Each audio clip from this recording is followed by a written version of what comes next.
Assalamualaikum warahmatullahi wabarakatuh. Halo teman-teman, apa kabar kalian semuanya? Mudah-mudahan kalian pada sehat ya, amin. Kembali lagi sama saya Abdul Fattah Arifin dan ada kabar baik teman-teman. Semalam, tepatnya di tanggal 4 November, baru saja turun hujan yang cukup deras di Jakarta dan alhamdulillah ini sangat berpengaruh terhadap embun-embun yang ada di Jakarta ya, embun yang kotor tapi ataupun polusi ya. Ini saya kalau ngelihat komentar-komentar di kolom komentar ya, ini sarkasnya luar biasa.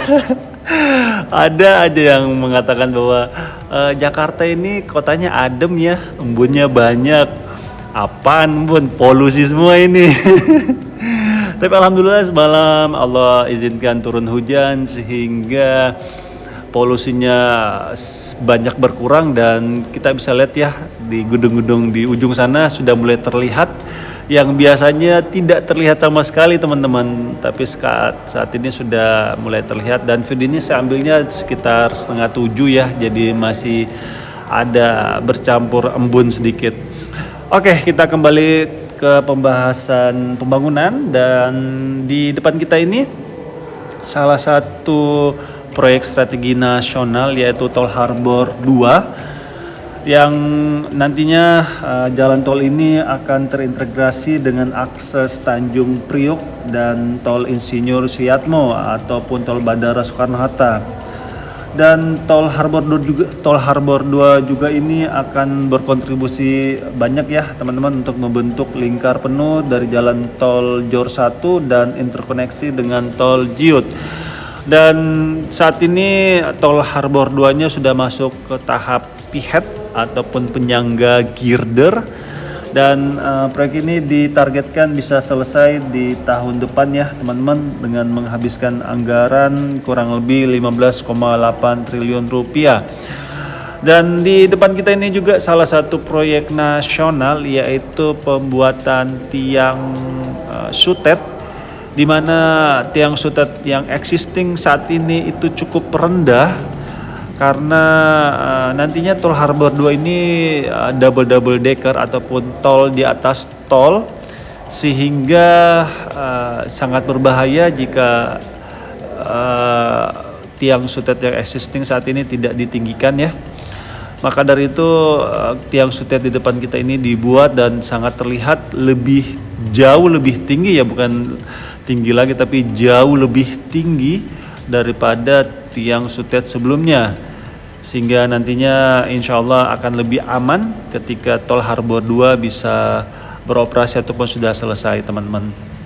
Dan kembali kita akan membahas tentang rumput, karena rumput ini salah satu hal utama dalam dunia sepak bola.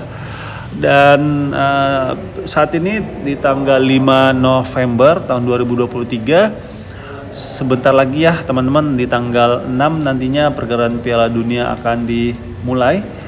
Dan nantinya di Piala Dunia ini di game pertama itu ada Kaledonia Baru versus Inggris ya di Stadion JIS, dan game keduanya yaitu Brazil melawan Iran. Dan insya Allah saya akan menonton juga dan saya akan masuk dari pintu ataupun tribun sisi utara teman-teman. Jadi kalau kalian mau seru-seruan dan mau silaturahmi sama saya, silahkan monggo ke beli tiket di sisi ataupun di tribun utara. Nanti kita seru-seruan di situ, dan kalau pas saya lagi ngevlog di situ saya akan masukkan kalian tegur saya aja, Bang Afa apa kabar, atau Hai Bang Afa. Ketika saya sedang megang kamera pasti akan saya sorot kalian ke kamera dan saya hai lah kalian di situ ya, menyapa teman-teman sedunia ya, karena ini Piala Dunia jadi yang nonton juga sedunia. Oke, saat ini kita sedang masuk di rumput outdoornya. Dan kalau kita lihat rumput outdoornya ini sangat manja sekali ya, sangat bagus sekali. Warna hijaunya, pekatnya sangat eye-catching sekali dan sudah berpola tadi kalau kita lihat. Dan di sini juga kita lihat umbul-umbulnya sudah mulai terpasang. Maaf teman-teman, mulai terpasang dan di sini lahan parkirnya tidak terlalu luas ya, hanya bisa menampung sekitar 1.200 kendaraan. Jadi kalian atur-atur aja ya kalau laga big match seperti Italia versus Brazil ataupun negara-negara besar mungkin di sini akan ramai. Jadi disarankan kalian menggunakan transportasi umum. Dan di depan kita ini juga sedang ada anak tangga ya, tapi fungsinya untuk apa ya? Di sini kan lahan parkir, mungkin pabrikasinya di sini ataupun pemasangannya terus nanti akan diangkat menggunakan forklift menuju ke lapangan outdoor, karena lapangan outdoor di situ kita lihat ada stagger juga tadi. Mungkin itu untuk scoring ya, ataupun untuk media broadcaster ya, untuk mengshoot negara-negara yang sedang latihan di lapangan outdoor Stadion JIS. Dan kita akan take off lebih tinggi sekitar 85 meter naik ke atas. Dan di sini juga ada running tracknya ya di ujung sana. Kalian bisa memanfaatkannya untuk mencari sensasi baru, jogging di ketinggian 85 meter teman-teman, dengan mengeluarkan biaya kurang lebih 100.000 ya, dan itu resmi kalian beli di Jakpro di Stadion JIS ini. Dan di depan kita ini adalah panel surya untuk menangkap panas sinar matahari yang nantinya pasti akan dirubah menjadi aliran listrik sehingga kita bisa memanfaatkan alam untuk kebutuhan kita di bagian listriknya teman-teman, untuk di Stadion JIS ini. Dan di sini juga rooftopnya bisa buka tutup, dan semalam ya baru hujan, dan ini dia kondisi rumput terkini semakin membaik, dan pola satu dengan pola lainnya sudah mulai terlihat polanya teman-teman ya, sudah mulai kotak-kotak. Semoga saja ini nantinya pada hari H di tanggal 11-nya rumput indoor Stadion JIS ini semakin membaik sehingga ketika disorot kamera pun bisa membawa nama baik Stadion JIS ini ke kancah internasional ya teman-teman. Dan oke, saya akan zoom masuk ke dalam. Dan di sini kalau kita lihat untuk logo FIFA-nya sudah terpasang ya paling atas sekali, dan ada pengurangan single seat yang cukup banyak, ada sekitar 100 mungkin ya, 100 seat, kiri 50 dan kanan 50, dan disisakan di tengah. Itu untuk media broadcaster teman-teman. Dan di sini juga yang ada ada kain hitam di situ mungkin untuk kamera nanti. Dan di sini untuk ducting sistemnya ataupun utilitasnya sepertinya sudah selesai. Untuk media ataupun kameramen di sini sangat cepat sekali pengerjaannya dan terlihat kualitas pengerjaannya sangat baik sekali. Dan di sini adalah tier 2 ya, ataupun tribun 2, dan di bawah ini adalah tier 1 ataupun biasa digunakan untuk VVIP. Dan sebelumnya saya minta maaf jika ada kedengaran orang yang sedang mengaji ya.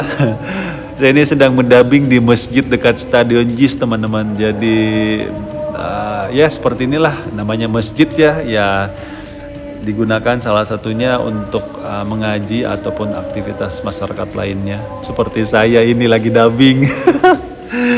Oke, di depan kita ini ada VVIP ya, dan ini kursinya kulit, dan di situ juga ada kaca anti peluru teman-teman. Dan di sini kita lihat, masya Allah, rumputnya mulai bagus dan mulai rapat ya, dan terlihat kualitasnya sangat bagus sekali. Dan di sisi kiri atas itu ada grow LED ataupun ultraviolet matahari buatan, nantinya akan digunakan ya. Dan juga akan ditambah, katanya Jakpro akan menambah beberapa grow LED lagi untuk menyempurnakan matahari ataupun sinar ultraviolet untuk menyinari rumput ini teman-teman. Dan saya sudah sampai ke ujung ya, jadi nggak kelihatan. Sebentar saya coba pindah posisi. Dan di sini kalau kita lihat ya, rumputnya yang di tengah sudah mulai bagus, dan di tengah juga yang dekat pintu masuk itu adalah rumput full sintetis juga yang digunakan untuk defile ataupun opening ya ketika pertandingan akan dimulai.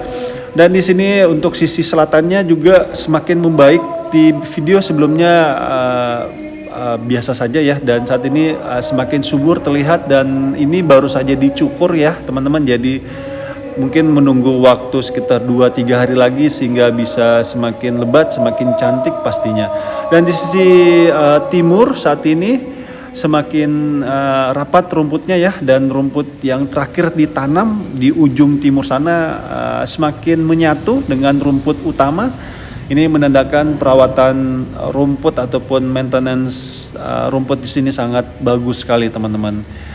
Dan semoga saja segala persiapannya berjalan lancar tanpa ada kendala, dan kita dukung para pejabat di negeri ini yang sedang mempersiapkan pergerakan Piala Dunia U17 seperti Pak Erick Thohir sebagai Ketua PSSI, Pak Dito Ari Tejo selaku Menteri Pemuda dan Olahraga, Pak Basuki Hadi Mulyono sebagai Menteri PUPR, karena ini juga ada ini ya pekerjaan dari pemerintah pusat, yaitu JPO-nya yang mengerjakan itu adalah PUPR, dan tentunya pelaksana tugas harian jabatan Gubernur DKI Jakarta yaitu Bapak PJ Heru Budi Hartono. Semoga beliau dan para pekerjanya diberikan selalu kesehatan, keselamatan, dan kemampuan untuk bisa mempersiapkan pergelaran Piala Dunia U17 sebagus mungkin, dan mudah-mudahan sukses pergelaran Piala Dunianya dan bisa membawa nama baik Indonesia di kancah internasional pastinya. Amin. Dan saya minta maaf jika selama penerbangan ini ada salah-salah kata ataupun salah-salah review teman-teman. Dan akhir kalam, saya Abdul Fattah Arifin mohon undur diri. Assalamualaikum warahmatullahi wabarakatuh. Indonesia maju.